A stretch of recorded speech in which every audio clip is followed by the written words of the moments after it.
Hola a todos, muy buenos días.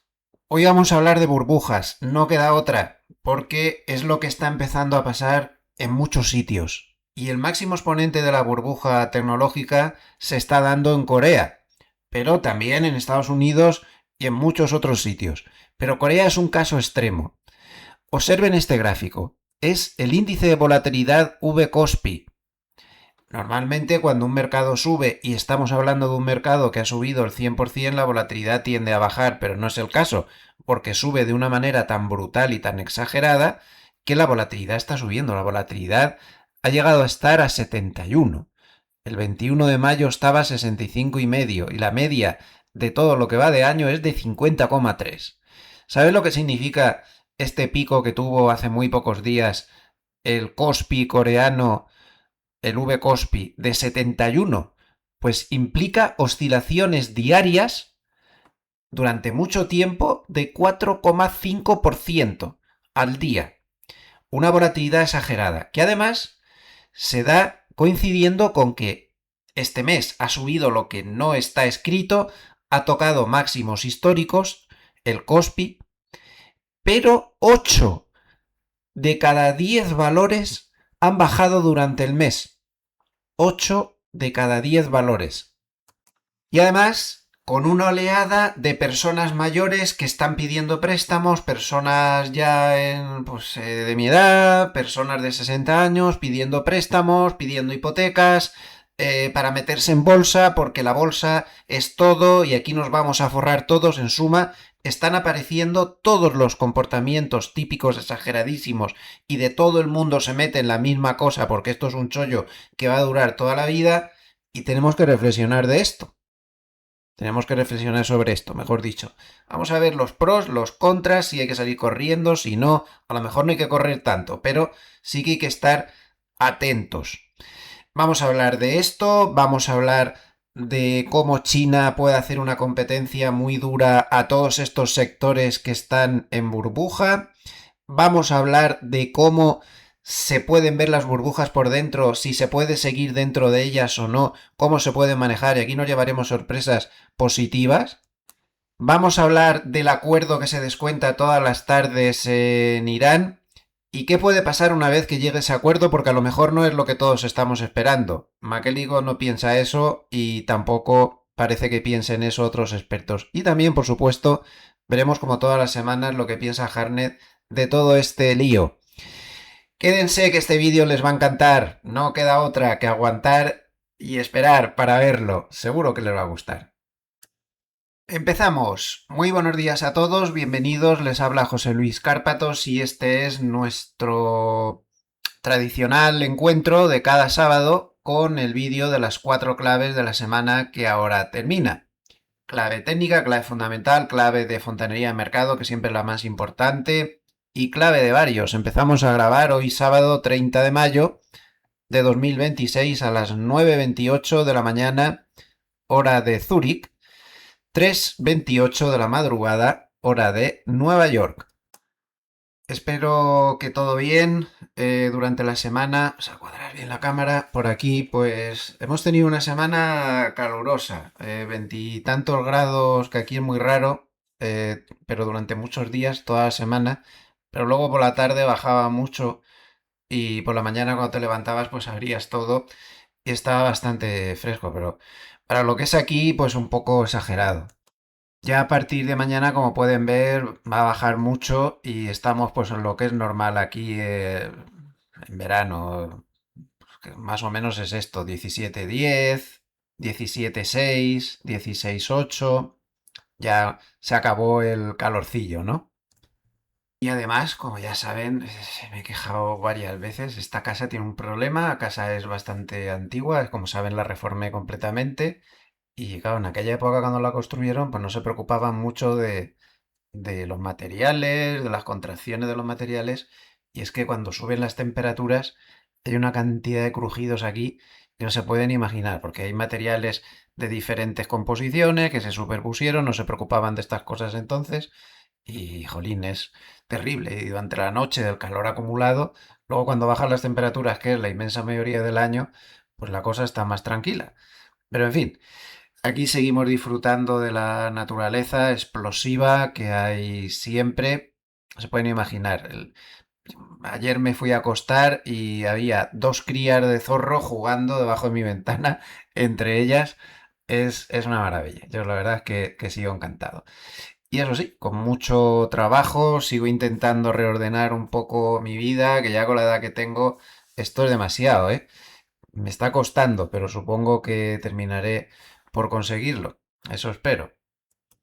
Esta semana creo, la semana que viene, que va a poder estar otra vez a la venta ya el libro de Leones uno en vía Amazon. Ha costado una barbaridad subir el libro, hubo que remaquetarlo todo y el nuevo, pues ahí está. Me pregunta mucha gente, no creo que tardemos mucho, pero no le quedan unas semanas entre terminar la maquetación. Es que el proceso de un libro físico es bastante más complicado de lo que pueda parecer. Así que un poco de paciencia. Yo por aquí, pues ya esperando los mundiales, preparado a ver lo que nos deparan, si son unos buenos mundiales de fútbol. Y encima me están cambiando la fibra aquí. Imagínense, aquí en medio de la montaña, a 1300 metros, me van a poner una fibra a 10 gigas. De hecho, ya está puesta. Solo falta que vengan a instalarla. Esto va a ser la bomba. Y como no, pues viendo mis series. Y este fin de semana vi un capítulo de La Nena, una serie dura, pero que la sigo recomendando. Es buena, pero es dura, ¿eh? No, no es para personas muy sensibles. Y también vi una nueva, Los Borrow, que es una serie de los que hicieron Stranger Things, que, bueno, pues es muy del estilo de lo que fue esa serie mítica, son los mismos autores, pero en este caso, en lugar de con niños, es con jubilados. Ahí me sentí yo más identificado. Y está muy bien hecha. La verdad es que está muy bien. Una buena serie. No es la repera en bote, pero está bien. De la línea de la que acabo de comentar. Muy bien hecha, con muchos medios y bastante buena. Se ve con agrado, ¿eh? Así que recomendable. La pueden encontrar en Netflix. Bueno, pues antes de empezar, recordarles que este vídeo está patrocinado por nuestro patrocinador de largo plazo, Trade Republic, que ha confiado en este canal. Ya digo, a largo plazo. Hay que agradecerle a nuestro patrocinador lo bien que se porta con nosotros. Recuerden que en el cajetín tienen el enlace para poder descargarse la app y poder trastear y ver la cantidad de cosas interesantes que tienen. Recuerden, aquí están los disclaimers legales que hay que poner siempre. Indicadores de riesgo 1/6 en su cuenta remunerada, de la que ahora hablaremos, 6/6 en la negociación con valores. Y recuerden que invertir conlleva riesgos, el valor de tu inversión puede bajar o subir, o pueden ocurrir pérdidas del capital invertido. El rendimiento pasado no garantiza resultados futuros. Oferta del 3% anual solo para nuevos clientes, se aplican términos y condiciones. Y es que en este banco, con más de 10 millones de clientes, que opera y transfiere 50 criptomonedas, que tiene una diversificación absolutamente tremenda, que invierte en private markets, que invierte en renta fija. Es muy difícil encontrar otro que dé tanta renta fija como este banco.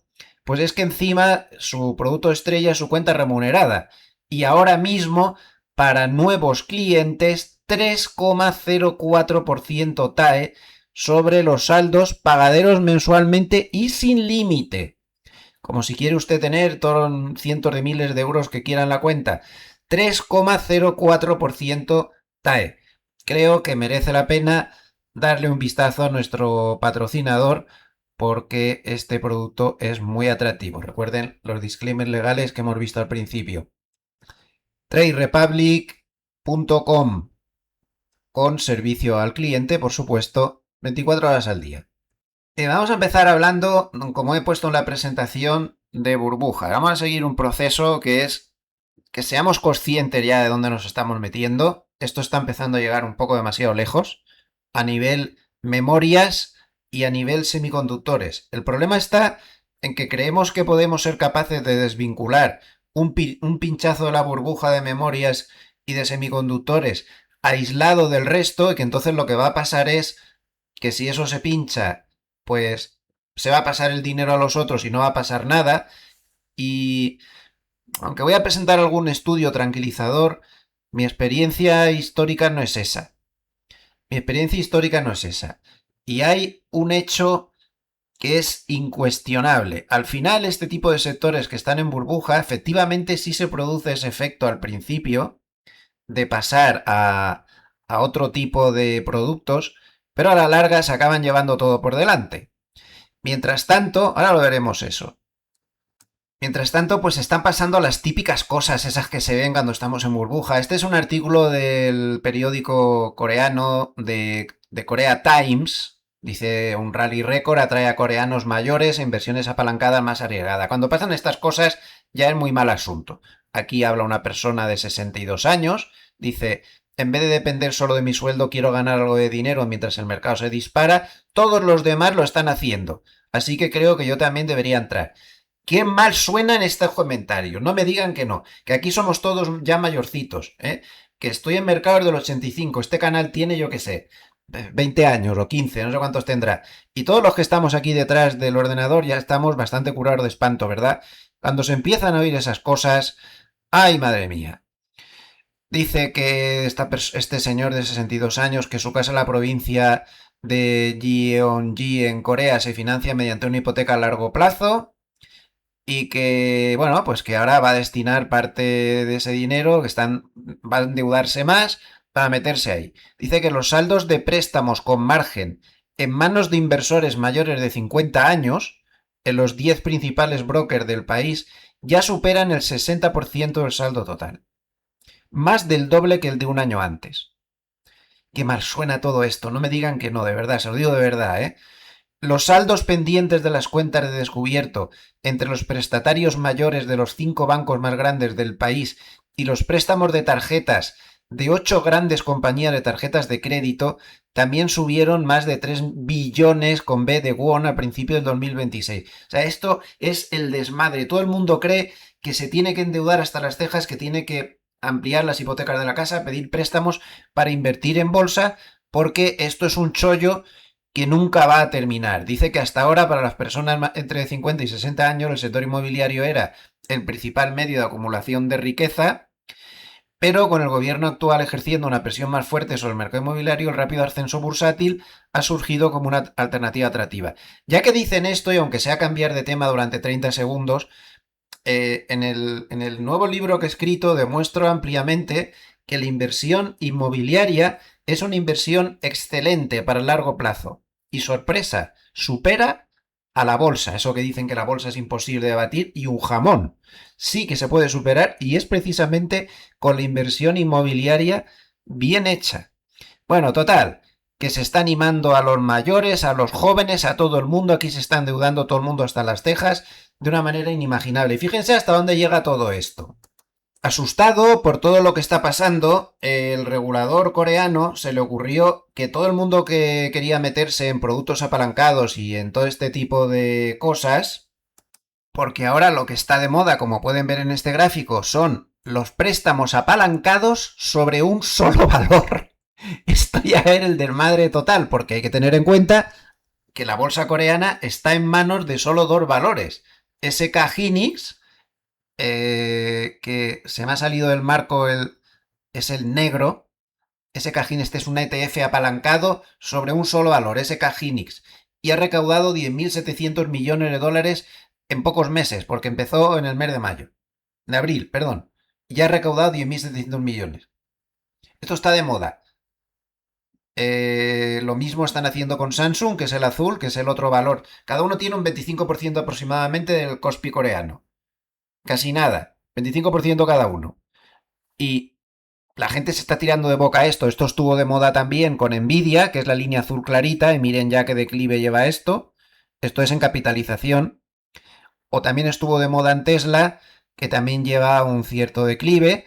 Y ahora está de moda en los valores coreanos. Bueno, pues pusieron un cursillo obligatorio para poder comprar este tipo de productos, que era un cursillo de unas horas, Y además había que dejar un mínimo en la cuenta, unos $6.000 más o menos, una cosa así. Intentaban disuadir a la gente para que se tiraran de cabeza en todo esto, ¿no?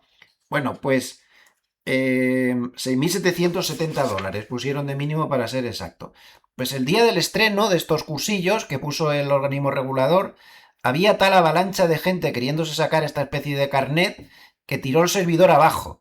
La web de la educación del organismo regulador se cayó por sobrecarga de tráfico el día del estreno y bueno, al final lo consiguieron arreglar, pero es que dice que habían entrado 7.000 inversores a la vez a intentar hacer el curso lo antes posible. Una vez que arreglaron la web, 200.000 personas completaron la formación previa en medio del furor de este tipo de TFs como ese que tienen en pantalla. A día 25 de mayo, los solicitantes del curso ya sumaban 144.377 y lo habían completado 134.085. Todo eso en apenas unos pocos días, 200.000 personas empujándose para comprar un producto apalancado sobre un solo valor en Corea. Estamos llegando demasiado lejos, estamos teniendo ya indicios de las burbujas más graves de la historia. Corea no es un hecho aislado, porque con los semiconductores está pasando un poco lo mismo. Es que esto es la locura total. Fíjense lo que ha hecho el Kospi coreano, de 4.200 a 8.547 puntos, casi el doble en 5 meses. Todos los gráficos que estoy presentando tienen la fuente aquí debajo, en este caso es prensa financiera, CNBC y demás, y están hechos con la ayuda de Claude. Bueno, pues ya ven el desmadre que hay. Observen el margen de crédito, es decir, cómo la gente se está endeudando en Corea, pero Corea lo estoy usando como ejemplo. Es que esto está pasando también en otros sectores como los de semiconductores en Estados Unidos y en otros sectores ya por ahí disperso. La burbuja se está empezando a hacer más grande. Récord histórico de endeudamiento, unos 24.000 millones de dólares el 15 de mayo, y lo tienen, y en enero era menos de la mitad. O sea, es una fiebre la que nos ha cogido, estamos en máximos ya de burbuja ya. Y claro, la concentración, y esto está pasando también en semiconductores, y en el SP500 y en el Nasdaq, están pasando barbaridades así, la concentración solo se ha visto en las mayores burbujas de la historia. En Corea ya ni les cuento, entre Samsung Electronics y SK Hynix tienen el 47% del Kospi, mientras que el resto de valores del Kospi son el 53% nada más. Solo dos valores tienen la mitad prácticamente. Y tengan en cuenta que todo esto es porque Corea controla el 68% del mercado mundial de memorias. El 68%. ¿Cuánto creen que va a tardar China en empezar a producir memorias 50.000 veces más baratas que estas? Pregunto. Ya están empezando, ¿eh? Esta semana ya ha habido noticias que están en ello. Anthropic, con Cloud, que esta semana ha sacado el Opus 4.8 y que por cierto va fabuloso, se lo recomiendo, buenísimo. Ellos ya saben que estoy con la tarifa max de $100 al mes. No tengo problemas con los límites y me va, pero maravilloso. Además, va mucho más rápido que el anterior. Buenísimo, ¿eh? Cómo está creciendo esto. Es un gran producto. ChatGPT 5.5 es un gran producto, evidentemente.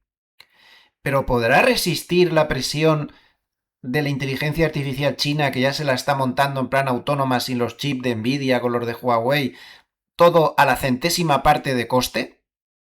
Aunque sea un poco peor, pero habrá muchas empresas, muchos particulares que a lo mejor no necesita algo tan fino como lo que hago yo cada día con estos instrumentos y dicen, bueno, pues a mí a lo mejor me va un 20% peor, pero es que me ahorro el 99%. ¿Se va a poder resistir? Mire, le voy a poner un ejemplo. Esta semana en la televisión suiza yo veo todas las noches un documental que hace entre las 8 y las 9, sobre todo para practicar francés. Il faut pratiquer le français. Sinon, j'aurai beaucoup de problèmes ici. Estoy intentando aprender todo lo rápido que puedo. Tras 2 años aquí, aún no se crean que los entiendo bien. Y yo medio me explico, pero aún me faltan muchas cosas.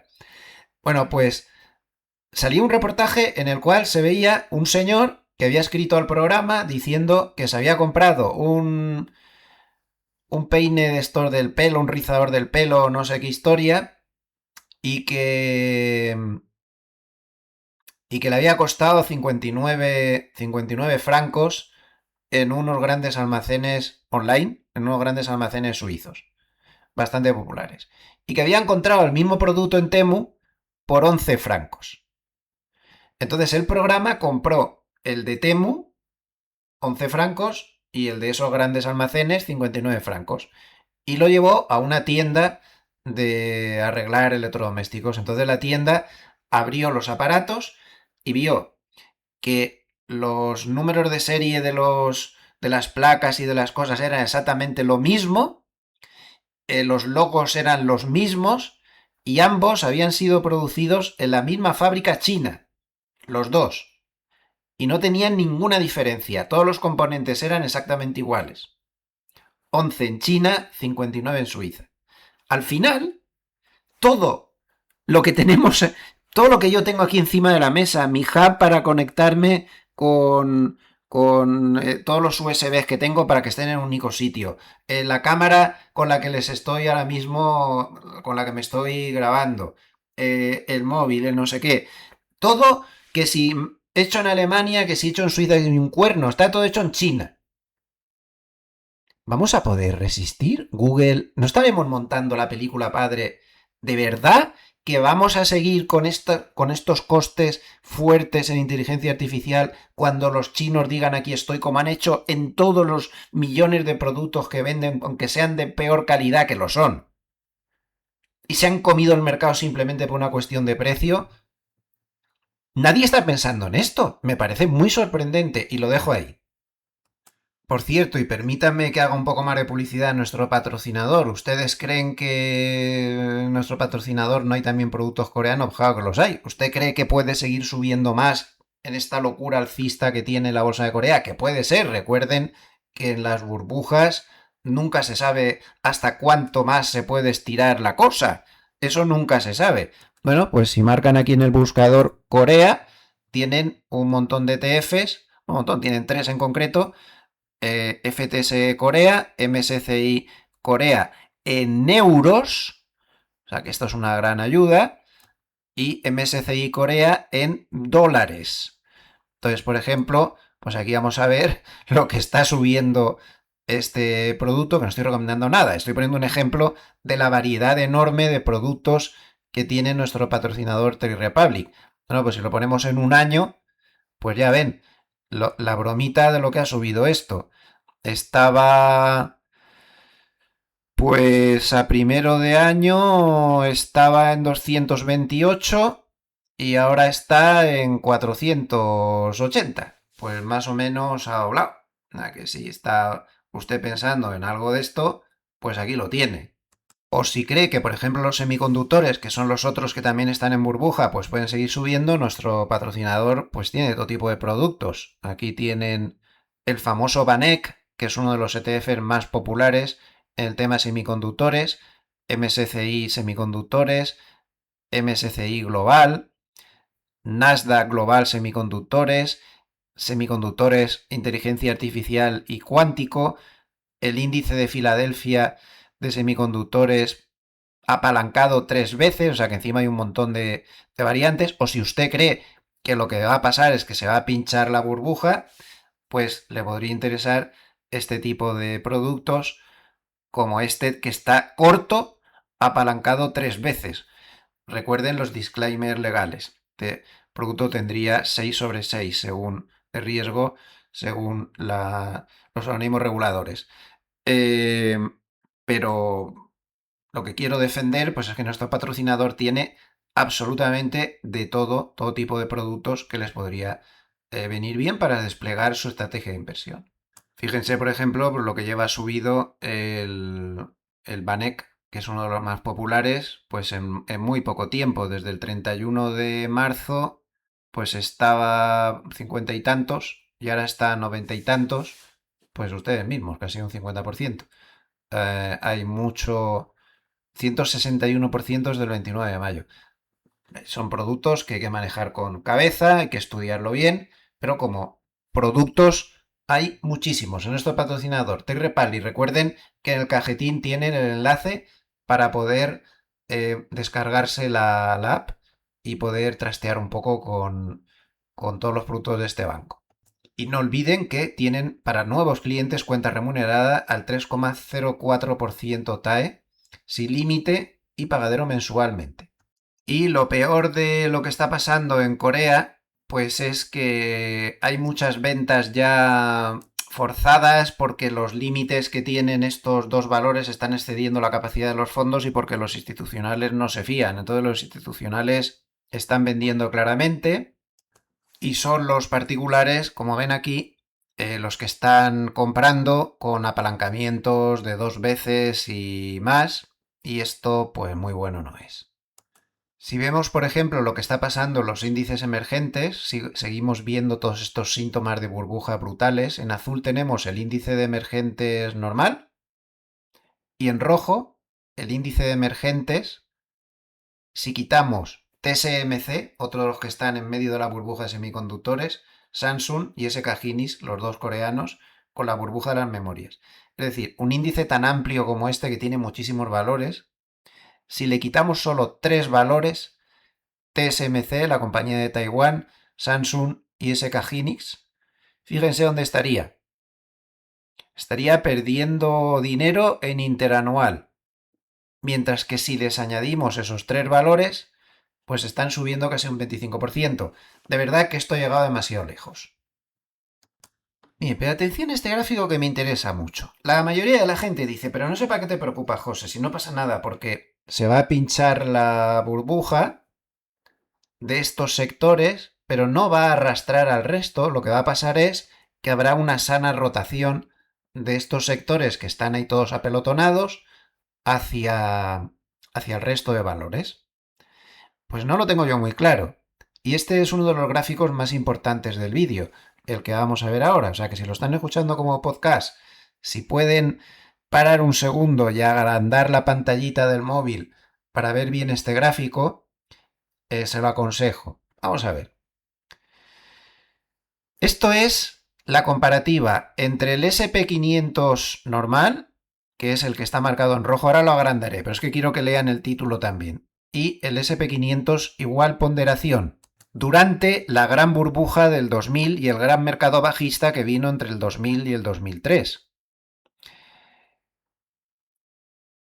Dice que el SP500 igual ponderación sí que siguió subiendo cuando ya se empezó a pinchar la burbuja, tal y como todo el mundo cree, pero al final acabó siendo arrastrado por el pinchazo de la burbuja.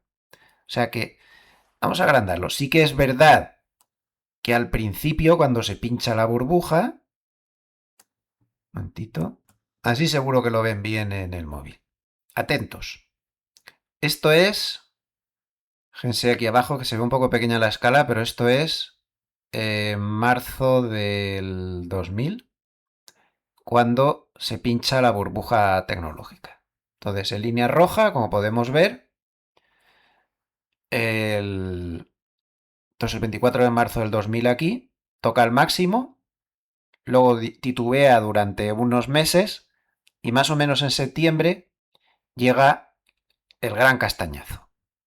Se da una castaña apoteósica, como ya sabemos, que se lo llevó todo por delante.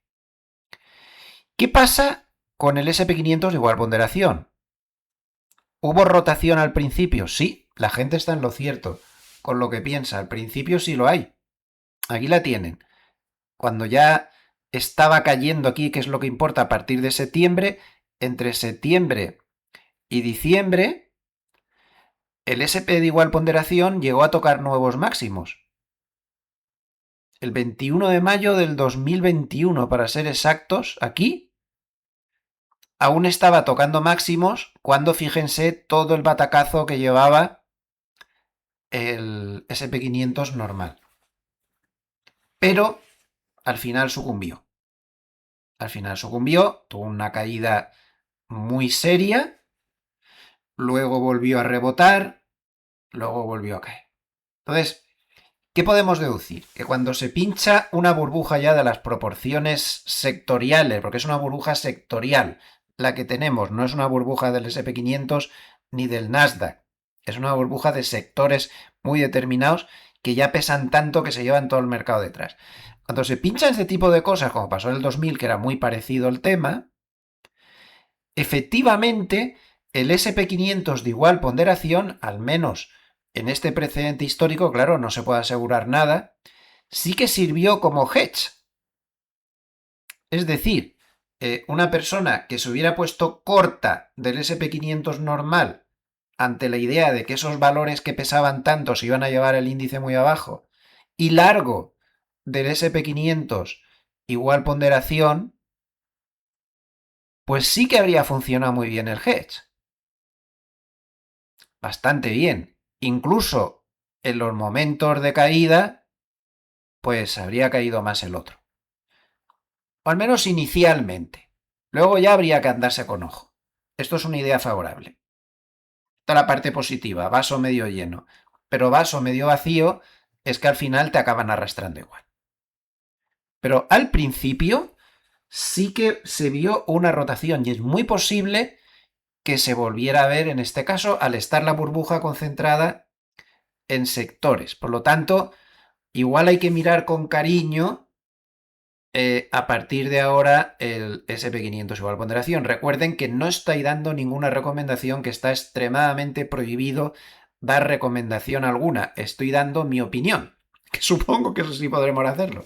Que si no podemos dar la opinión, entonces no podemos hacer ningún vídeo. A mí me parece que esto habría que echarle un ojo. Recuerden que hay un ETF, que es el RSP de igual ponderación. También, por cierto, que nuestro patrocinador también tiene productos de este tipo. Trade Republic tiene productos de SP500 igual ponderación, Nasdaq igual ponderación, en diferentes divisas, hedge, sin hedge y ese tipo de cosas. Hay que darle un vistazo también. Creo que es muy importante esto, que lo tengamos en cuenta. Al principio sí podría darse el caso de que hubiera protección, pero al final la caída de sectores tan concentrados acaba por llevárselo todo detrás. La realidad es que el SP500 igual ponderación cayó pues de 1350 a 800. Una caída muy dura también. Esta es la realidad. O sea, no se puede escapar de cuando se está tan concentrado y se pincha. Sí al principio posiblemente, pero a la larga, a medio plazo, no. No sé si ha quedado clara la idea. SP500 igual ponderación, Nasdaq 100 igual ponderación, quizá pudieran servir al principio sí se ven rotaciones, pero al final el mal rollo que genera la caída es tan grande que se lo lleva todo detrás. Pero al principio sí, porque el SP500 está aquí en la escala roja, que estaba en 1400. Cuando estaba cayendo ya a 1100 o así, que era ya mucha caída, aún estaba dando máximos el de igual ponderación, O sea, al principio sí que funcionó muy bien. Por eso me he parado tanto en este gráfico, porque creo que nos da esa doble idea potente. Ténganlo en cuenta, no sé, es solo un caso, a lo mejor ahora no se vuelve a repetir, pero creo que es un precedente histórico que merece que nos paremos, que lo estudiemos y que reflexionemos, porque también era un precedente histórico de una exageradísima concentración sectorial y en muy pocos valores. ¿De acuerdo? Por lo tanto, pues creo que hay que tenerlo en cuenta. Repito que posiblemente este sea el gráfico más potente del vídeo porque tarde o temprano nos vamos a ver en esta situación, No lo duden. De hecho, McElligott, por ejemplo, durante la semana ha dicho precisamente eso, que él cree que si hay un acuerdo, por ejemplo, en el estrecho de Hormuz y todo se pone más alcista, en lugar de ir el dinero a los que están ahí concentrados y muy apelotonados, va a haber rotación y se va a salir de ahí y se va a entrar en sectores que estén más rezagados y más apetecibles. Esto hay que tenerlo en cuenta también porque McElligott suele ser bastante bueno. Por cierto, que McElligott advierte sobre esta exagerada concentración, dice que 10 valores explican el 69% del rally del SP500. estos son, ya lo sabemos cuáles son, y que no hay ninguna cobertura, muy pocas coberturas. Casi nadie está cubierto y casi todo el mundo se apelotona en el lado de los call. Saben que McElligott es bastante bueno para detectar este tipo de cosas.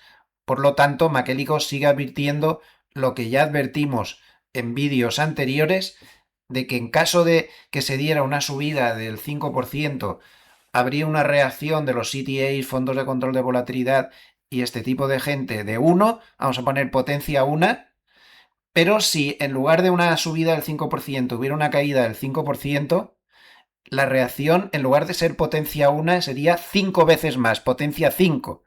Es decir, que McElligott advierte de que estamos en un mercado con una proporción riesgo-beneficio pues bastante desequilibrada. Cualquier catalizador negativo podría llevarnos a problemas. Y ahora veremos este otro gráfico.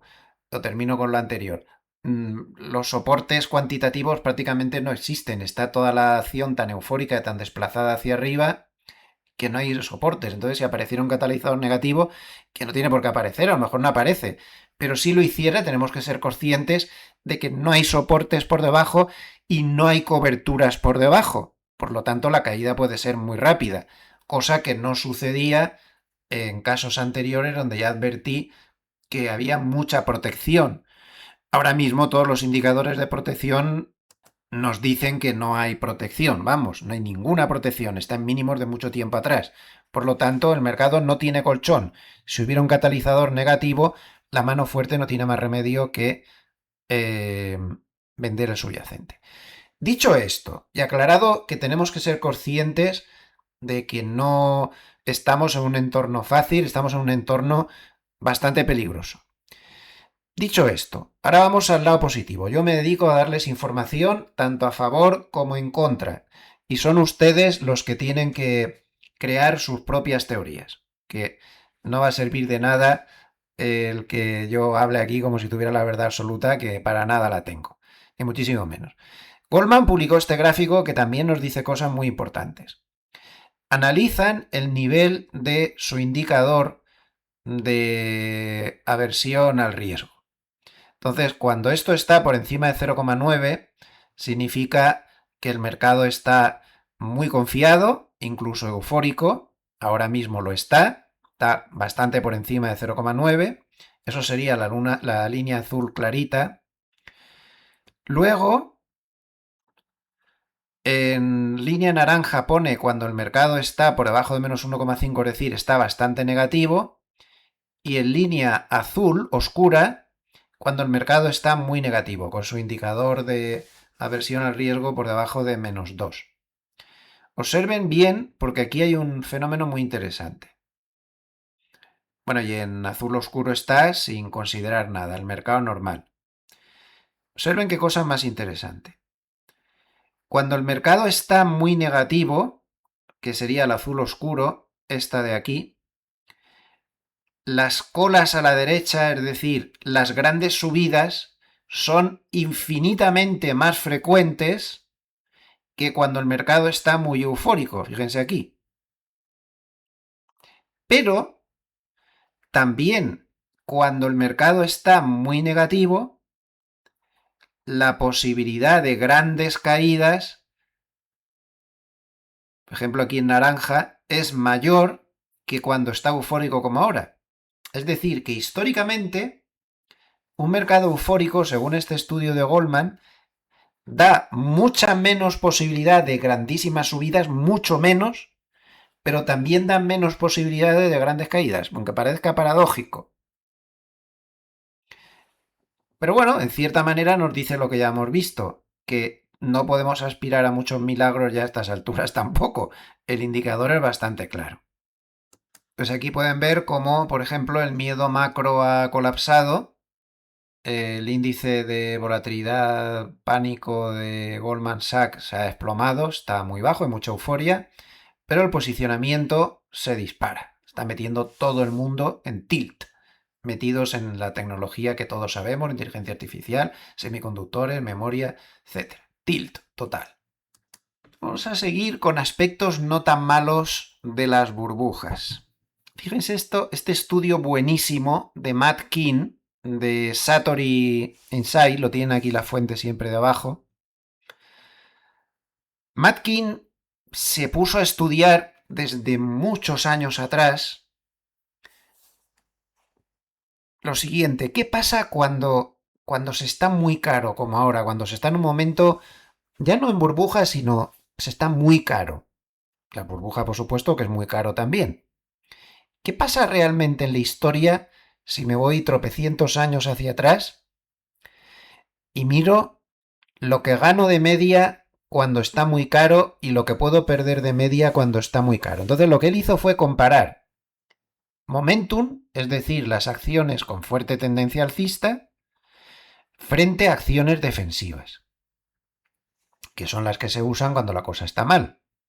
Entonces fíjense qué curioso que, aunque esté caro, la línea azul, o sea, la barrita azul, que es lo que ganas de media, siempre comparando valores de alta tendencia con valores defensivos, pues es más o menos lo mismo que cuando está barato. Ganas igual. Fíjense que las barritas azules son las mismas. Ya cuando está bastante más caro, ganas menos. Y cuando está muy caro como ahora, estamos aquí, ahí sí, no se gana. Pero tampoco se pierde mucho, se pierde un poco. Luego, en su estudio vemos otra cosa clara: que cuando estamos en euforias como la actual, por mucho que pueda parecer de que aún nos podemos ganar mucho más en estos sectores, históricamente no sucede así.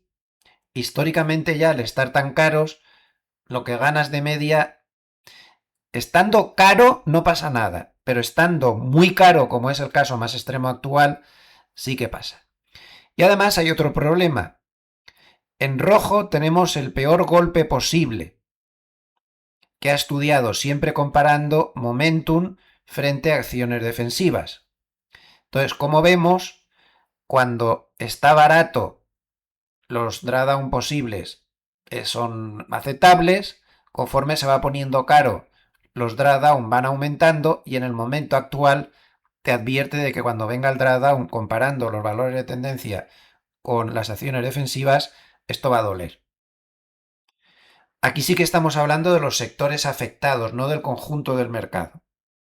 Entonces, tarde o temprano, lo que vamos a ver es que si comparamos con esto, con esta carestía tan grande que hay, los valores que están desmadrados completamente respecto a los defensivos, a largo plazo ya la rentabilidad posible alcanzar no está ya nada clara, y sobre todo las posibilidades de drawdown terribles dentro de esos sectores que están desmadrados pues son muy altas.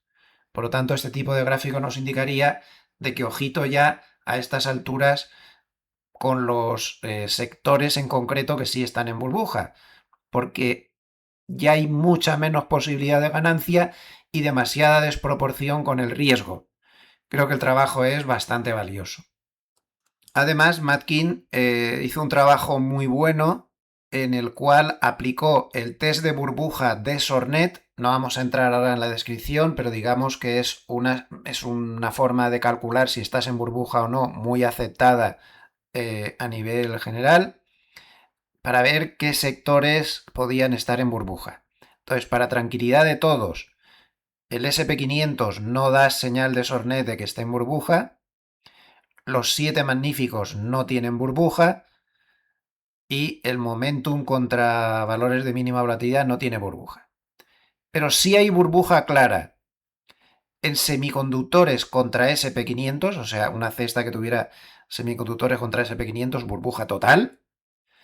Burbuja relajada en semiconductores, burbuja relajada en oro y burbuja clara en la plata. Por lo tanto, atención.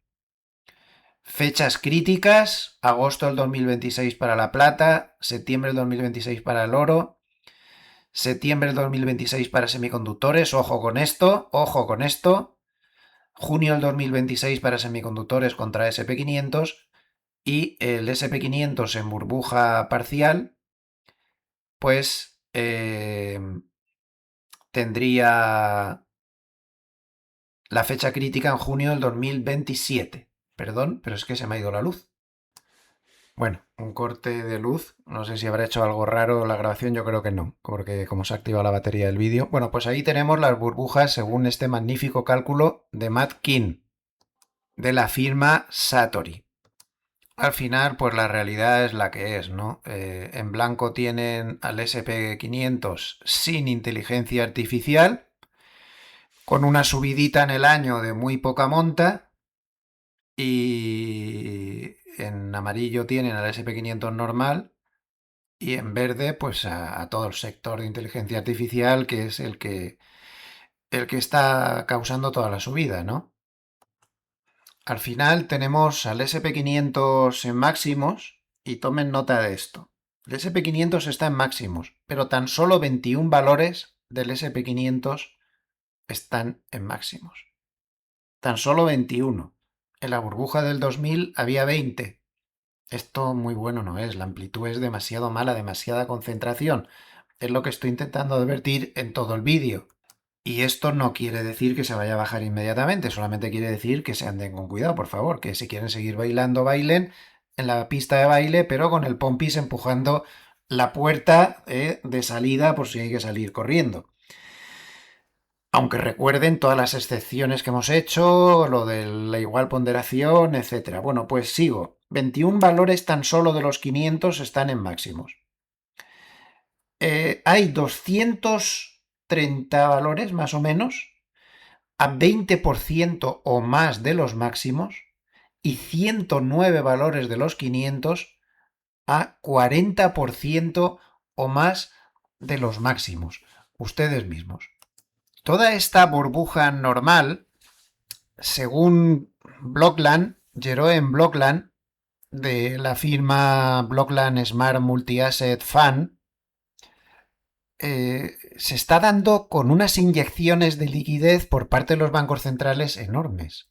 Y sí, los bancos centrales están con la manguera puesta otra vez cuando se supone que no hay ninguna crisis. Bueno, está la crisis petrolera, pero no parece que en Estados Unidos al menos esté afectando mucho a la economía. En Europa sí, en Europa tenemos problemas, también en Canadá, pero no en Estados Unidos. Entonces, Blockland se pregunta a santo de qué es esto, y esto está generando y está ayudando mucho a las burbujas. Observen el ritmo anual de crecimiento del M2 global por periodos. Global, ¿eh? No de Estados Unidos. Esto es lo que se movió antes de la crisis del 2008, luego las inyecciones después de la crisis. Estas son las inyecciones en el COVID. Recuerden que esto es el ritmo anual de crecimiento de la variable económica de M2. Y ahora tenemos esto. O sea, solo ha habido un crecimiento de la M2 y están aquí detrás los bancos centrales y demás parecido desde el COVID. La M2 podríamos decir así muy a lo bruto y que me perdonen los economistas, pues se podría pensar que es el dinero gastable, ¿no? Está en depósitos, está en bancos, una serie de sitios. Cuando la M2 crece, como es el caso actual a lo bestia, el dinero se crea pues fundamentalmente por dos vías. La primera es la que asociamos a los bancos centrales, ¿no? La Reserva Federal, el BCE, todo este tipo de gente compran activos, inyectan reservas y esto pues tiende a alimentar la liquidez. Y la segunda vía, que esto también se nos olvida mucho, es la creación de dinero por parte de la banca comercial mediante el crédito. Este proceso de creación del dinero hay mucha gente que lo desconoce y es muy importante. Presten atención porque yo creo que es una cosa importante conocer este proceso. Cuando un banco concede un préstamo, crea un depósito de la nada y eso engorda la M2. Así de claro. De hecho, en condiciones normales, esta segunda vía es la más importante. Por eso la M2 puede crecer, aunque el Banco Central no esté comprando activos, siempre que el ciclo de crédito pues esté vivo. Por un lado está claro que los bancos centrales sí que le están dando, por ejemplo China, recuerden que esto es global, que están dando caña pero a base bien el Banco Central chino. Pero también tendríamos que pensar en ese proceso de creación del dinero. Vamos a verlo con esta infografía muy fácil que he preparado con el ChatGPT, para entender esto bien. Usted va y pide un crédito al banco. El banco crea un crédito, ¿no? E inmediatamente deposita el dinero en la cuenta. Entonces, ha creado un depósito en la cuenta por ese monto, ¿no? Depósito de 10.000. Hay 10.000 en la cuenta. Ese dinero nuevo se puede usar para pagar, para comprar, para transferir, se puede usar para muchas cosas. Cuando se paga a otra persona, el dinero se deposita en su cuenta. Y ese dinero sigue existiendo en el sistema y se puede seguir usando. Entonces, se ha creado de la nada ese préstamo que ha creado dinero que a su vez se está moviendo y está moviéndose por la economía. Sin embargo, si nosotros devolvemos el crédito al banco, el dinero se destruye, el banco se queda con el interés y se da de baja ese depósito, el dinero sale de la economía, se destruye. Los bancos crean dinero cuando se da crédito. Ese dinero existe mientras el préstamo está vivo. Luego, esa es otra fuente de creación de dinero, que ahora mismo está funcionando muy bien, porque el crédito, por ejemplo, en Estados Unidos está fortísimo. Hay mucha liquidez en el sistema a pesar de que no hay crisis. Bien, vamos a pasar a otro tema. Otra de las claves de la semana, ahora que hemos discernido un poco ya todo esto, las burbujas y demás, es que cada día de la semana y cada día del mes se ha descontado un acuerdo entre Irán y Estados Unidos. Todo el mundo dice que el acuerdo está muy cercano. Pero Irán no para de decir que ellos van a gestionar el estrecho de Hormuz para siempre. Y creo que se está menospreciando esta predeterminación que tiene Irán. A mí me da la sensación de que nada va a volver a ser como antes, de que esta guerra ha movido un avispero y este avispero ahora no va a dejar las cosas iguales y vamos a tener problemas. Mucho me temo que esta situación ha llegado para quedarse.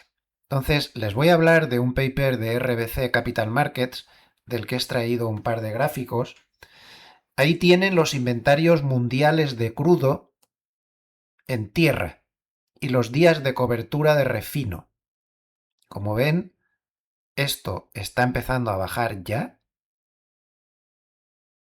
y más o menos a la altura de septiembre, principios de octubre, 30-40 días, las cosas se van a poner muy feas. Los amortiguadores se agotan. RBC lo que dice es que los titulares van por delante de la realidad, que se habla de un acuerdo, de un alto el fuego de 60 días, pero que estamos igual desde hace 3 semanas, que todos los días se dice que hay un acuerdo. Y desde que se empezó a decir que había un acuerdo y no era verdad, pues han pasado 3 semanas y se han perdido 300 millones de barriles de producción. Dice que de hecho justo después de la última venta motivada por una noticia de Axios, Axios siempre es la que más, siempre están diciendo que se haya un acuerdo, hubo nuevos ataques con misiles iraníes contra barcos. El mercado trata cada anuncio como que esto se acaba ya, pero esto no se acaba. Entonces RBC advierte que el 27-28 de febrero del 2026 fue probablemente el techo de tránsito por Hormuz para mucho tiempo, porque si Irán acaba por mantener el control operativo del estrecho, los flujos van a ser mucho más bajos. Y las navieras pues no van a querer arriesgarse a pasar aunque haya tregua. Porque el riesgo siempre va a estar presente. Irán no es fiable, no es un socio fiable. Misiles, drones, minas, líos, la Guardia Revolucionaria que se le da por ahí. Los seguros van a seguir carísimos y el lío legal de tener que pagar o coordinarse con la Guardia Revolucionaria nada menos, que estos no son precisamente muy de fiar ni muy moderados, pues ya me contarán. Luego dicen además que a Irán pudiera ser que le interese ni guerra ni petróleo, ninguna de las dos cosas. Mientras les explico, aquí les pongo lo que ha ido sucediendo con el tráfico en Hormuz, donde estaba el pico y los que van pasando pagando el peaje a la Guardia Revolucionaria, que son todos estos que se ven aquí, pero claro, de 80 buques de pico previo a la guerra, pues ahora están pasando 10 o así al día. previo pago del impuesto revolucionario. Entonces dice RBC que algunos, los más extremistas en Irán, preferirían mantener las cosas como están, es decir, no hay guerra abierta y hay muy poco petróleo saliendo, porque creen que su posición negociadora va a mejorar cuando llegue de lleno el verano y el efecto del vaciado de reservas sea ya imposible de disimular. Porque además piensan que Irán sigue ingresando dinero por la venta de barriles bajo exención y por las tasas de tránsito que están cobrando, los peajes eso que están cobrando. Encima no han tenido nuevas protestas masivas y han aprovechado el alto el fuego para rearmarse otra vez. Por lo tanto, la famosa Guardia Revolucionaria cree que el tiempo juega a su favor y está torpedeando casi todas las negociaciones. ¿La clave dónde está? Dice RBC, en las reservas mundiales. Llevan 3 meses cayendo. Si siguen bajando al ritmo actual, la cobertura, volvemos al gráfico anterior, la cobertura podría caer a 30-40 días. Es decir, ¿cuántos días de funcionamiento de las refinerías cubren las reservas? Podría caer a 30-40 días hacia octubre del 2026, el nivel más bajo desde 2016 en que se empezó a calcular esto. Por debajo de ahí empiezan los cuellos de botella, los problemas de suministro de verdad. Y advierten de dos cosas, que el ritmo de drenaje actual se acelerará y que los datos de mercados poco transparentes como China podrían estar ocultando que la caída ya es mayor de lo que se ve. En suma, RBC cree que junio, julio y agosto serán la prueba de fuego de un mercado que hasta ahora se ha autoconvencido de que lo peor no va a pasar. Yo estoy muy de acuerdo con ellos. Estoy viendo un mercado demasiado optimista sobre lo que va a pasar con el petróleo del estrecho de Hormuz, incluso aunque se llegue a un acuerdo, porque yo soy de la opinión, y esta es una opinión muy personal, de que nunca va a haber un acuerdo estable en ese avispero que se ha removido y que no va a haber manera de volver a meter las avispas dentro del avispero. Irán lo tiene clarísimo, cierra el estrecho de Hormuz y ataca a todos sus vecinos y les destroza sus actividades petroleras y estrangula al mundo. Y eso va a seguir siendo así porque Estados Unidos no tiene medio ni de abrirlo ni de impedir que ataquen a todas las instalaciones petroleras de los países vecinos. Es lo que hay, que no suena muy bien, pero es lo que están haciendo y lo que van a seguir haciendo. Se puede ver cómo RBC tiene razón y cómo Irán está jugando al despiste con esos titulares estrambóticos, haciendo creer que las cosas están mejor de lo que están, para ganar tiempo, siguen ganando tiempo, están intentando que las reservas se agoten y dicen cosas pues un poco de risa. Fíjense lo que comenta Irán Observer, dice, exclusiva, Irán ha comenzado a transportar petróleo a China por ferrocarril. Pakistán también está comenzando a importar GNL a través de Irán utilizando el ferrocarril de la ruta de la seda. La extensa red ferroviaria de Irán proporciona una forma de eludir el bloqueo naval de Estados Unidos. Y un jamón. Y un jamón. Vamos a ver. Un petrolero grande lleva 2 millones de barriles. ¿Saben más o menos cuántos barriles se pueden llevar en un tren? 60.000 a 80.000. Es decir, que para igualar lo que lleva un solo superpetrolero, uno solo, sería necesario, lo he calculado, 30 trenes. Esto no se lo cree ni el Casola Manteca. Ni el Casola Manteca. Las cantidades que pueden pasar por tren son ridículas, pero todo esto entra dentro del juego de Irán, de esta guerra de titulares, de hacer creer, tal, no sé qué. Es un negociador muy complicado y muy difícil. Veremos cómo acaba esta historia, pero sigo diciendo que el mercado está demasiado optimista e incluso, aunque sea verdad el acuerdo y mañana o este fin de semana nos digan que se ha llegado a él, yo dudo mucho, igual que RBC, de que la situación se vaya a restablecer. Estoy seguro que tarde o temprano, pues entre nuevos oleoductos, nuevas historias, quizás se fomente esto también, poco a poco ya no pasará tanto petróleo por el estrecho de Hormuz, pero que la inestabilidad en la zona va a seguir. Irán ha visto que tiene una palanca que le es muy fácil no soltarla y que con esa palanca estrangula completamente a Estados Unidos y las economías occidentales, y esta guerra lo único que ha hecho es activar esa palanca, se han dado cuenta de dónde tienen la fuerza y va a ser un tema muy complicado y el mercado está siendo, bajo mi modestísima opinión, demasiado optimista a este respecto. La cuestión está en que como al final, igual no, pero como al final se salgan con la suya y sigan controlando el estrecho con la nueva chorrada esta que se han inventado, en lugar de llamarlos aranceles, ahora lo llaman, perdón, aranceles, peajes, ahora lo llaman impuesto ambiental. Sí, ya digo, un impuesto ambiental porque dice que van a dar servicios a los petroleros que pasen. Los servicios que va a ser aplaudirles, ¿no? Cuando salgan, ¿no? Bueno, es si otros toman nota. Por ejemplo, el estrecho de Malaca, por ahí pasan más barriles de petróleo aún de los que pasaban por el estrecho de Hormuz cuando estaba abierto. Y hay unos cuantos más, como ven aquí en la lista. Alguno más va a tener la tentación de los peajes, los impuestos ambientales. Hay que recordar que las leyes internacionales prohíben terminantemente los peajes, pero sí pueden autorizar determinados impuestos si se dan servicios a cambio. Entonces basta con inventarse esos servicios, que no veo yo a la Guardia Revolucionaria dando muchos servicios útiles, francamente. Pero en fin, es lo que está reflejando este gráfico.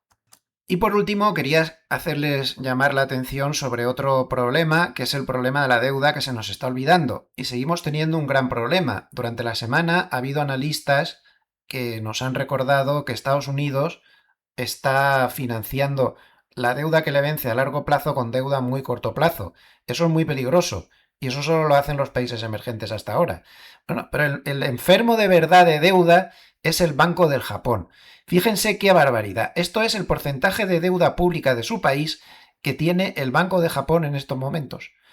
En el año 2008 tenía un 8% del total de deuda pública de su país y ahora mismo tiene un 44%. Con el problemita de que toda esta deuda pública que tiene que ir pagando intereses el Tesoro hasta ahora era prácticamente a tipos cero durante décadas, pero es que los tipos japoneses ya están muy altos y empiezan a picar los intereses que tienen que pagar. En el lío en el que se están metiendo los japoneses con la deuda, se nos van a llevar a muchos por delante. Japón lidera el endeudamiento mundial de una manera bestial. Aquí, esto es de Harne, de Bank of America, aquí lo que cuenta es todas las deudas, o sea, no solo la deuda del Tesoro, sino la deuda de empresas, la deuda de particulares. Japón tendría 549% sobre el PIB y, por ejemplo, Estados Unidos tendría 350%. Japón tiene problemas muy serios, ¿eh? Y muy serios. Y puede complicarnos la vida a todo. Eso sí, la bolsa no para de marcar máximos, gracias, como no, a los valores relacionados con la inteligencia artificial. Y cómo no, pues ya dentro del capítulo de varios, recordar el problemita de la economía en forma de K que hay en Estados Unidos. Observen esto. Esto es el crecimiento de la riqueza de los hogares desde enero del 76. El crecimiento este tan fuerte que ven aquí es tan solo del 0,001% de la población. 0,001%. Este de aquí es solo del 0,01. Este del 0,1. Este del 1%. Y en línea punteada el de todos los hogares. O sea que en Estados Unidos la economía cada vez es más en forma de K. Los del palito de arriba cada vez tienen más y los del palito de abajo cada vez se enteran menos de la película. Con el pequeño problemilla añadido de que son muchos más los del palito de abajo y de momento cada voto cuenta igual, sean los de abajo o sean los de arriba. Los gobernantes van a tender cada vez más a intentar ayudar a esa parte de la K de abajo con todo tipo de medidas, porque si no, no les votarán. Vean en esta encuesta del prestigioso Instituto de Sondeos Demoscópicos Gallup cómo los que creen en Estados Unidos, los que creen que la economía va a ir a peor es un 76% y los que creen que va a ir a mejor tan solo es un 20%. Esto electoralmente pues es muy malo, ¿no? También tienen aquí este gráfico del Financial Times donde se ve, fíjense que diferencia en rojo lo que consumen el top 10% de los más ricos de Estados Unidos. Y en azul lo que consumen el 80% más pobre. O sea, es decir, la inmensa mayoría. Como podemos ver, la economía en forma de K es espectacular. Termino el capítulo de varios y nos vamos a ver lo que piensa Harnett con este gráfico de Peter Maluk, que realmente es bastante impactante. Cuidado con los fondos de moda. Cuidado con esos fondos de moda coreanos con los semiconductores sobre un solo valor. Eso está de moda. Está de moda ahora. Pero fíjense en esto. En el año 2021, en el primer cuartil, es decir, el mejor 25% de fondos, había 505 fondos. Los mejores en diciembre del 2021. ¿Saben cuántos quedan en ese percentil? Es decir, ¿cuántos de estos 505 han permanecido siendo o estando entre el 25% de fondos mejores? Cero. Cero. Esto es en diciembre del 2024. Es decir, en 3 años, todos los que estaban en el 25% mejor han salido de ahí. Todos. En 3 años. Por favor, cuidado con esos fondos de moda hiperapalancados que hay ahora, que están ahí en el top, ya no solo en el primer cuartil, sino casi en el primer 5%, una cosa así. Esto se pasará a la moda y no serán los mejores. Hay que intentar buscar los fondos con un poco más de criterio y pensando un poquito más en el largo plazo, no dejándose llevar por rachas puntuales, por favor. Bueno, pues vamos a terminar el vídeo de hoy, como todos los sábados, con el comentario de Harnett. Primero habla de la ideología de mercado y dice pues algo que ya conocemos todos, ¿no? Compra con los cañones y vende con las trompetas, eso decía el barón de Rothschild. Bueno, evidentemente lo que nos está dejando caer Harnett es que ahora mismo están sonando las trompetas. Me parece como bastante evidente, ¿no? Siguiente párrafo. Los bancos centrales y los bonos serán los que acaben con el comportamiento especulativo de los precios, pero todavía no está pasando. Vamos, lo que quiere decir Harnett es que lo que normalmente pincha una burbuja, pues es que los bancos centrales suban los tipos de interés y que los bonos empiecen a dar rentabilidades altas que compitan con la bolsa, ¿no? Lógicamente. Eso aún no ha llegado, según él. Al contrario, dice que por el mundo se están bajando tipos mucho más de lo que se están subiendo aún. Hay 31 bajadas frente a 12 subidas. En Japón y Corea, el dinero sale prácticamente gratis o incluso te pagan por tomarlo prestado una vez descontada la inflación. Ojo, una vez descontada la inflación, que son tipos reales negativos. Y por eso sus bolsas están subiendo como cohetes, mientras sus monedas, el yen y el won, pues se están hundiendo.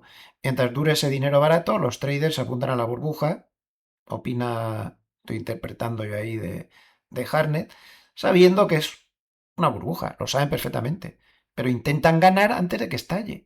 Están en esos, todo el mundo sabe que eso es una burbuja en Corea ya, y en Japón también, sobre todo en Corea, pero están intentando sacar todo lo que puedan antes de que estalle, y puede que lo consigan. Aquí lo que nos hace sugerencia Harnett, pues es que la fiesta seguirá hasta que el nuevo presidente de la Reserva Federal, Kevin Warsh, pues no tenga más remedio que apretar las tuercas. Así de claro. El siguiente párrafo es un dato que ya les he dado antes, los poquísimos valores que acompañaban. Bueno, pues el récord lo están sosteniendo poquísimas empresas, con 222 a más de un 20% por debajo de los máximos y 109 a más de un 40% de los máximos. Entonces, recuerda que esto mismo pasó en la burbuja.com cuando tiraba del carro un puñado muy pequeño de valores. Y dice que cuando esto se dé la vuelta, los que ganarán no serán las grandes vacas sagradas, que ahora mismo están carísimas, sino las empresas baratas, sin deudas y olvidadas, esos diamantes en bruto que nadie quiere ahora. Bueno, pues es un poco lo que había comentado de, recuerden, SP500 igual ponderación y este tipo de cosas. El último párrafo tiene bastante miga, porque aquí Harnett lo que hace es darnos una especie de manual de instrucciones de lo que históricamente ha funcionado cuando ha estallado una burbuja. Muy interesante. Dice que mirando hacia atrás hasta 1929. Dice que lo que más ha funcionado ha sido comprar bonos. Eh, Cuando la bolsa hace techo y cae, la rentabilidad del bono americano a 10 años pues suele bajar alrededor de medio punto en el siguiente medio año. Tienen eso ahí, en la tabla que hay debajo. Segundo, comprar lo aburrido y defensivo. Y comprar precisamente aquello que lo hizo fatal mientras la burbuja estaba en su apogeo. Esa es la idea que da título al paper, ese título que hay ahí, que es largo de humillación, corto de soberbia. Harnett es genial. Largo de humillación y corto de soberbia.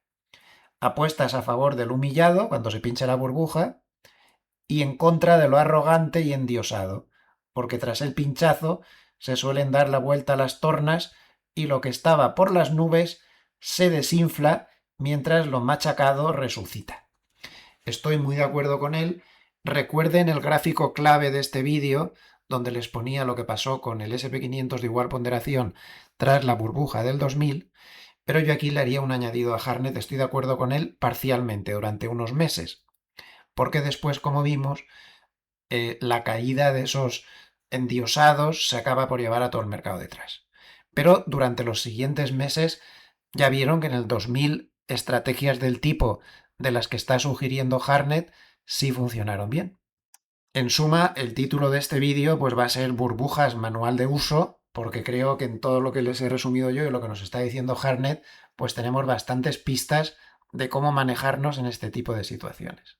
Vamos a pasar al tema de flujos. 21.900 millones de dólares han ido a cash, 23.600 millones de dólares a bonos.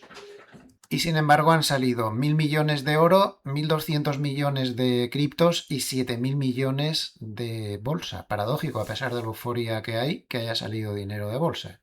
Nos saltamos varias cosas. Ojo con su indicador Bull and Bear. Ha subido de 8 a 8,5. Es decir, que nos está marcando claramente señal de venta, pese a que él ya saben que dijo que igual había que esperar un poco más. Además habla de que aún no se ha activado esa señal que tiene él, que es que toma los índices nacionales globales y cuando llega a un nivel de sobrecompra muy fuerte, cree que es una señal de venta potentísima. Es decir, cuando están pues alrededor de la mayoría por encima de sus medias de 50 y de 200. Hay un 57% ahora mismo en esa situación, pero cree que aún no es suficiente para activar la señal. Pero se va acercando. El siguiente párrafo nos advierte de que en junio hay muchos eventos de riesgo. Dice que el IPC, que podría llegar el día 10 de junio en torno al 4%, que el BCE podría subir tipos el día 11, que hay una cumbre del G7 el día 15, que seguramente el Banco Central de Japón va a subir tipos el día 16, que habrá la primera rueda de prensa de WARS y la primera reunión de la Reserva Federal el día 17, elecciones parciales en Reino Unido el 18, más un mes de fuertes emisiones de acciones. Él ve posicionamiento alcista en máximos y expectativas máximas de beneficios. Por lo tanto, cree que hay que recoger beneficios y apostar contra la caída de rentabilidades y la subida de las bolsas, ya que el conflicto con Irán terminó coincidiendo con nuevos mínimos en la aprobación presidencial sobre la economía. Vamos, aquí lo que nos quiere decir es que hay que apostar a que se da la vuelta lo que ha venido pasando hasta ahora. Que las rentabilidades de los bonos dejen de caer y que las bolsas dejen de subir. Y mete un apunte político. La guerra con Irán se acabó justo cuando la popularidad del presidente estaba por los suelos. Luego hace una de esas comparativas históricas que suele hacer, que me lo voy a saltar, que vamos muy mal de tiempo, y me voy a ir al hoy solamente, que es lo que nos interesa. Dice que la explicación de todo eso sería que lo que peor se ha comportado mientras el Nasdaq subía más de un 80% desde los mínimos de abril, han sido los defensivos, consumo básico, financieras y salud, y que está convencido de que probablemente lo harán mejor tras la burbuja. junto con los valores de consumo afectados por el precio del petróleo. Y aquí incluye a la India y Europa también. Dice que el liderazgo dentro de la inteligencia artificial va a cambiar de manos. Esto es muy importante, me parece a mí, ¿eh? Ahora mandan los que gastan, las grandes que se dejan fortunas montando inteligencia artificial y los constructores, como por ejemplo las de semiconductores como Nvidia que fabrican los chips. Pero él apuesta, atención, a que el testigo pasará a los que adoptan, es decir, las empresas normales que usan la IA para ganar dinero de verdad. Y dice que eso se juega mejor con tecnológicas pequeñas que no con gigantes. Y mete también un dato que da que pensar, diría yo, que la tecnología ya representa el 10% del mercado de bonos de calidad y el 8% del de bonos basura. O sea, que estas empresas han endeudado un montón para financiar todo esto. Y cierra su tesis cierra su comentario con su tesis favorita. Los gestores listos, sin deudas y con paciencia, serán los que puedan aprovecharse de estos diamantes en bruto tirados de precio. Y en resumen, lo que nos dice Harnett esta semana, pues que todas las burbujas de la historia tienen la misma película, que suben unos cuantos sectores, muy poquita cosa, muy fuerte, que se pincha y después gana lo aburrido y despreciado, mientras se hunde lo que estaba endiosado. Que él cree que estamos ya muy cerca de ese punto y que él opina pues que hay que empezar a girar la cartera hacia los defensivos, los bonos y las pequeñas tecnológicas, que van a aprovechar la inteligencia artificial en lugar de las que los construyen. Pues ¿qué les voy a decir? A mí me parece que puede tener mucha razón. Muy sabio Harnett, me parece. Yo añadiría, porque estaba por ahí por otro rincón y no lo he comentado, que él tiene un cálculo hecho donde se ve que después del pinchazo de la burbuja tecnológica, pues cuando las de siempre se daban un batacazo del 60%, los defensivos como utilities o como consumo subieron un 25%, nada menos. Es decir, que su tesis pues no es ninguna tontería. Unos apuntes técnicos muy rápidos que creo que son importantes. Por un lado, yo me fijaría en el Bitcoin, en el fallo enorme que ha tenido contra la media de 200. Se la ha comido y ya no la ha vuelto a inquietar. Es cuidado porque ahora vuelve a estar a la altura de un soporte importante como es el caso de la media de 100. Destacar también el lateral que tiene el euro contra el dólar y cómo parece que se ha estabilizado, pero por debajo de la media de 200, aunque realmente esto está en un gran lateral. Y sobre todo quería destacarles este gráfico, que es el gráfico del oro, en el cual se puede ver pues la lucha que está teniendo contra la media de 200. Ahí lo tenemos, durante toda la semana ha estado intentando perforarla, pero la fortaleza de este nivel es tan grande que finalmente pues ha conseguido aguantar. Ya le pasó a finales de marzo, cuando rebotó ahí, y realmente el oro no consigue meterse por debajo de la media de 200 desde hace años, como pueden ver. Ahí está resistiendo muy bien. Es un nivel de soporte tremendo. Todo lo que sea alejarse de esta zona 4480 más o menos, dando un poco de filtro 4400, sería muy peligroso y le podría llevar en primera instancia a la parte inferior de la banda de Mogilev en 4015. Observen cómo la parte superior de estas bandas también ha funcionado muy bien y le ha parado en todas las subidas. En cuanto al SP500, pues está teniendo una subida muy vertical y el problema es que cuantitativamente hablando, pues no hay soportes por debajo de 7400. Es que no hay nada. Todo se ha desplazado hacia arriba y por lo tanto ni tenemos coberturas ni tenemos soportes. Por todo ello, si apareciera un catalizador negativo, que no tiene por qué aparecer, hay veces que las tendencias alcistas se tiran un año y no hay ni una sola corrección de un 1 o de un 2%. Pero si apareciera, cuidado porque no tenemos coberturas y no tenemos soportes. Pues nada más, tienen todos los datos. Si les ha gustado este vídeo, por favor denle al like. Con el nuevo algoritmo de YouTube es que esto, si no, no nos encuentran. Además, si le dan al like, YouTube les irá dando contenido también pues de otros autores como yo que también merezca la pena. Y abónense al canal si aún no lo han hecho, que también nos viene muy bien. Yo les espero mañana domingo en el pequeño vídeo de reflexión de cada domingo. Ya saben que en este canal hay vídeos todos los días. 3 vídeos al día, sábado el de las 4 claves y domingo el vídeo especial de reflexión. Aquí está su cadena a su disposición para todos los hispanoparlantes del mundo que estén interesados por las finanzas. Muchísimas gracias a todos por su atención. Les envío saludos afectuosos desde Suiza. Hasta mañana domingo. Gracias.